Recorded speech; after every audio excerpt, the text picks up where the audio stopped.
There also may be pieces of squid in there for some animals. On the side of the whole animals, which is what this sheephead is going for right now, he does not know how to wait his turn. Those are going to be whole fish such as mackerel, here he goes, he grabbed one, anchovies, and squid.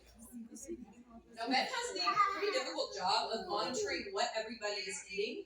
He wants to make sure that all the animals are getting their fill, which is a little less important for some of the smaller fish, which are feeding by scatter feeding, because on top of just eating the foods we're offering them today, they are also able to eat and munch on foods that are naturally growing in the habitat.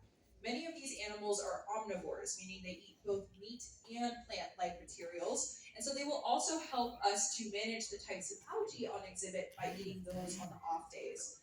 The other thing that's important to note, here goes one of those kelp bass swallowing a big piece of food. Another important thing to note about the feeding schedule for these animals is that they do not need to eat every day. And when Ben comes into the water or any other diver enters the water, they may not eat for multiple times or multiple days. That seems a little odd for us because I've already eaten my breakfast and my morning snack, and I'll eat lunch later.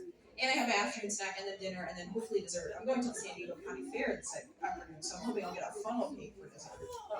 And I need all of that food, right? Because I got a big brain, it's working hard, and my body is constantly burning that energy to keep me alive and healthy. We have what's called a high metabolism as humans. But some of these animals, like this blue-tailed grouper right here, he's really interested in the action, but I bet you, if Ben offers him a piece of food, he will not eat it.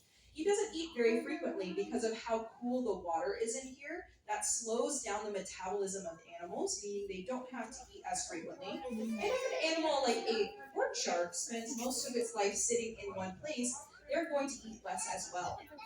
Now it looks like our giant black sea bass is coming down for some food. I hope that Ben can see it. Everyone point at the sea bass, point at the sea bass. I don't know if you notices, she's coming right for him.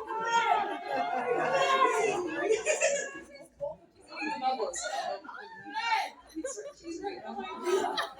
Oh, she knows that she has to approach the feeding person head on to be offered food, so it looks like she tried it that time but didn't get the right sync with Ben. Now, the giant black sea bass has been pretty hungry lately, and that makes sense because of her life cycle.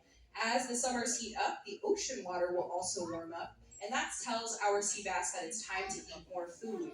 During the winter months, if you were to visit us during December and January, you might not have seen our sea bass eat much of anything at all. That's kind of her fasting time of year, but it looks like she's coming to approach for another piece of food. I think Ben sees her coming this time.